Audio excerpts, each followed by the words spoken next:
seguida de recuo funciona em um número suficiente de pessoas para torná-la um procedimento útil de obtenção de consentimento, em caso positivo, seria bom ficar de olho nela no futuro. Nossa segunda razão para realizar o estudo era determinar o poder dessa técnica como dispositivo de persuasão. Ela seria capaz de obter a anuência a um pedido realmente grande? Em outras palavras, o pedido menor para o qual o solicitante recuou tinha que ser necessariamente um pedido pequeno? Se nossa conclusão sobre a causa da eficácia da técnica estivesse correta, o segundo pedido não precisaria ser de fato pequeno. Precisava apenas ser menor do que o inicial. Suspeitávamos que o aspecto mais relevante quando um solicitante recuava de um favor maior para o menor era sua aparente concessão. Logo, o segundo pedido poderia ser objetivamente grande, desde que fosse menor que o primeiro pedido, para que a técnica continuasse funcionando. Após certa reflexão, decidimos testar a técnica com um pedido que achamos que poucas pessoas concordariam em satisfazer. Fingindo-nos de representantes do Programa Municipal de Aconselhamento a Jovens, abordamos estudantes universitários no campus e perguntamos se estariam dispostos a acompanhar um grupo de delinquentes juvenis a um passeio no zoológico.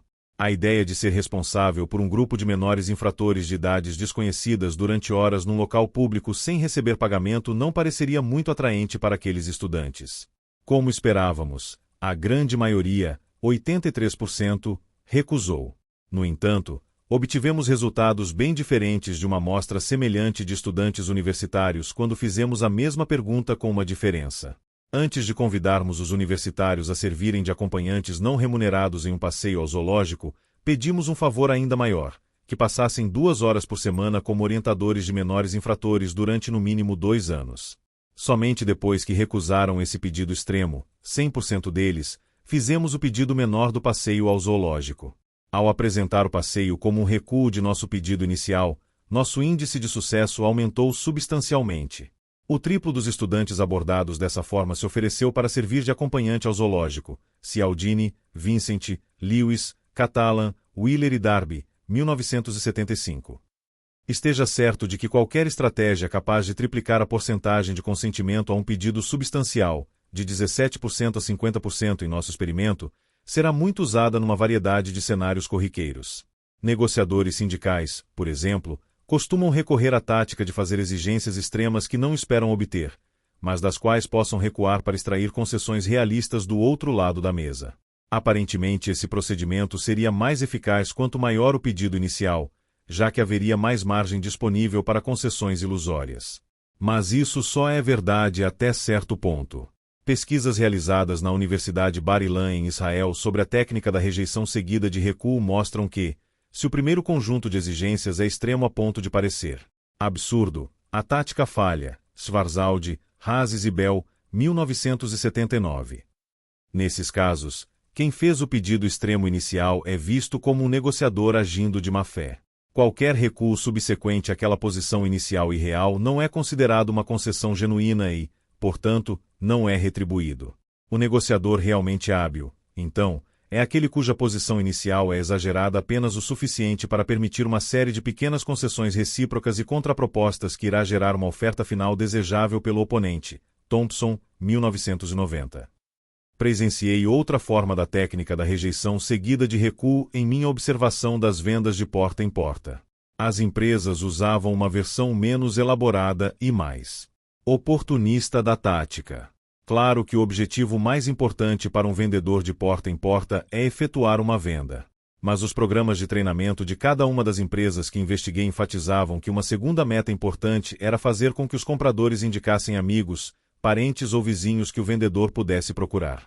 Por uma variedade de razões, que discutiremos no capítulo 5, a porcentagem de vendas bem-sucedidas de porta em porta aumenta substancialmente quando o vendedor consegue mencionar o nome de um conhecido que indicou a visita.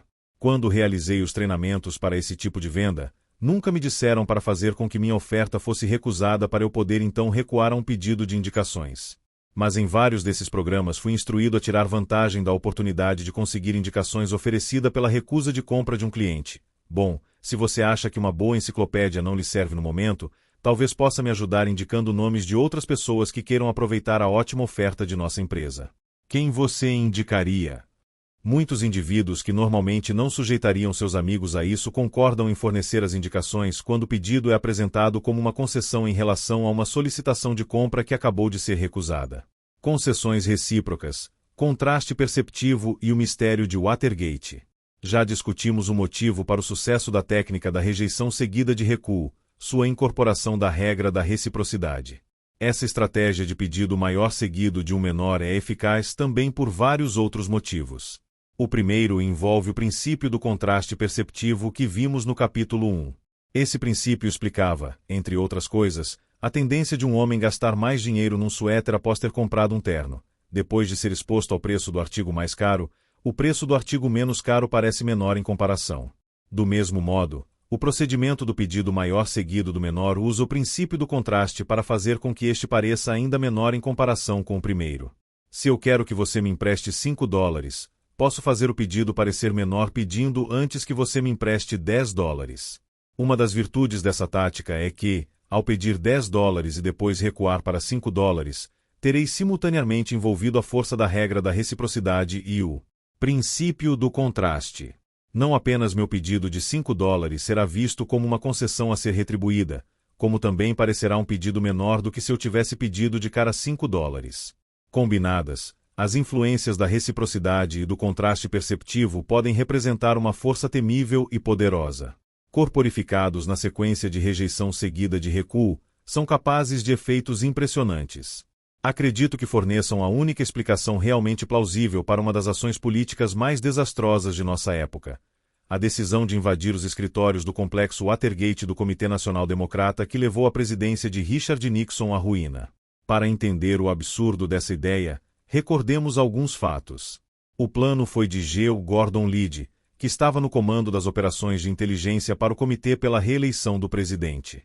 Liddy ganhará, nos altos escalões do governo, a reputação de excêntrico e havia dúvidas sobre sua estabilidade e seu discernimento. A proposta de Liddy era caríssima, exigindo um orçamento de $250 mil em dinheiro não rastreável. No final de março, quando a proposta foi aprovada numa reunião do diretor do Comitê pela Reeleição, John Mitchell, e seus assessores Jeb Stuart Magruder e Frederic Larouet, as perspectivas de vitória de Nixon na eleição de novembro não poderiam ser melhores. Edmund Muskie, o único candidato anunciado que, pelas primeiras pesquisas de opinião, tinha uma chance de derrubar o presidente, havia se saído mal nas primárias. Tudo indicava que o candidato mais derrotável, George M. Segovern, venceria a indicação do Partido Democrata. Uma vitória republicana parecia certa. O plano de invasão em si era uma operação arriscadíssima, exigindo a participação e o sigilo de 10 homens. O Comitê Nacional Democrata e seu presidente, Lawrence O'Brien, cujo escritório em Watergate deveria ser invadido e grampeado, não dispunha de nenhuma informação suficientemente devastadora para derrotar o presidente no poder. Tampouco os democratas obteriam alguma, a não ser que o governo fizesse algo muito estúpido. Apesar de claramente contraindicada pelas razões que acabamos de mencionar, a proposta cara, arriscada, inútil e potencialmente desastrosa de um homem cujo julgamento era questionável foi aprovada. Como foi possível que homens inteligentes como Mitchell e Magruder fizessem algo tão insensato? Talvez a resposta resida num fato pouco discutido: o plano de $250 mil que aprovaram não foi a proposta inicial de Liddy. Na verdade, representava uma grande concessão de sua parte em relação a duas propostas anteriores de proporções imensas. O primeiro desses planos, traçado 2 meses antes numa reunião com Mitchell, Magruder e John Dean, descrevia um programa de $1 milhão que incluía, além da invasão de Watergate, um avião de comunicações especialmente equipado, arrombamentos, sequestros e esquadrões de assalto, além de um iate com garotas de programa de alto nível para chantagear políticos democratas. Um segundo plano de Liddy, apresentado uma semana depois ao mesmo grupo, eliminava parte do programa e reduzia o custo para $500 mil. Somente depois que essas propostas iniciais haviam sido rejeitadas por Mitchell, Liddy submeteu seu plano simplificado de $250 mil, dessa vez para Mitchell, Magruder e Frederic Larouet. Dessa vez o plano, um pouco menos estúpido do que os anteriores, foi aprovado. Será possível que eu, um velho trouxa, e John Mitchell, um político veterano e sagaz, tenhamos sido tão facilmente induzidos a maus negócios pela mesma tática de consentimento, eu por um escoteiro vendendo chocolates e ele por um homem vendendo um desastre político? Se examinarmos o depoimento de Jeb Magruder, considerado pela maioria dos investigadores de Watergate o relato mais fiel da reunião na qual o plano de Lead foi enfim aceito, encontraremos algumas pistas esclarecedoras. Primeiro, Magruder, 1974, informa que ninguém ficou especialmente impressionado com o projeto, mas após começarmos com a quantia grandiosa de $1 milhão, achamos que 250 mil seria uma cifra aceitável. Estávamos relutantes em despachá-lo sem nada. Mitchell, dominado pela sensação de que deveríamos deixar alguma coisinha para Lead, concordou com aquilo no sentido de dizer, ok, vamos dar $250 mil e ver do que ele é capaz. No contexto das solicitações extremas iniciais de Lead, parece que $250 mil passou a ser alguma coisinha a ser deixada como uma concessão em retribuição. Com a clareza proporcionada pela visão retrospectiva, ao recordar a abordagem de Lead, Magruder forneceu a ilustração mais sucinta que já ouvi da técnica da rejeição seguida de recuo. Se ele tivesse nos abordado no início e dito, tem um plano de invadir e grampear o escritório de Larry O'Brien, poderíamos ter rejeitado a ideia peremptoriamente. Em vez disso, ele nos propôs seu esquema elaborado de garotas de programa, sequestros, agressões, sabotagem e grampos. Ele havia pedido o pão inteiro quando se satisfaria com metade ou mesmo 25%. Também é instrutivo que, embora acabasse acatando a decisão do seu chefe, apenas um membro do grupo, Frederic Larouet, tem expressado qualquer oposição direta à proposta. Dizendo com óbvio bom senso que não achava que o plano valia o risco, ele deve ter estranhado que seus colegas Mitchell e Magruder não compartilhassem sua perspectiva. Claro que várias diferenças entre Larouet e os outros dois homens podem ter explicado sua divergência sobre a conveniência do plano de Lead, mas uma se destaca. Dos três, somente Larouet não esteve presente nos 2 encontros anteriores, em que Lead havia delineado seus planos bem mais ambiciosos. Talvez naquele momento apenas Larouet fosse capaz de ver o absurdo da terceira proposta e reagir objetivamente a ela, já que não havia sido influenciado pelas forças da reciprocidade e do contraste perceptivo que agiram sobre os outros. O azar é todo seu. Anteriormente dissemos que a técnica da rejeição seguida de recuo tinha, além da regra da reciprocidade, 2 outros fatores agindo a seu favor.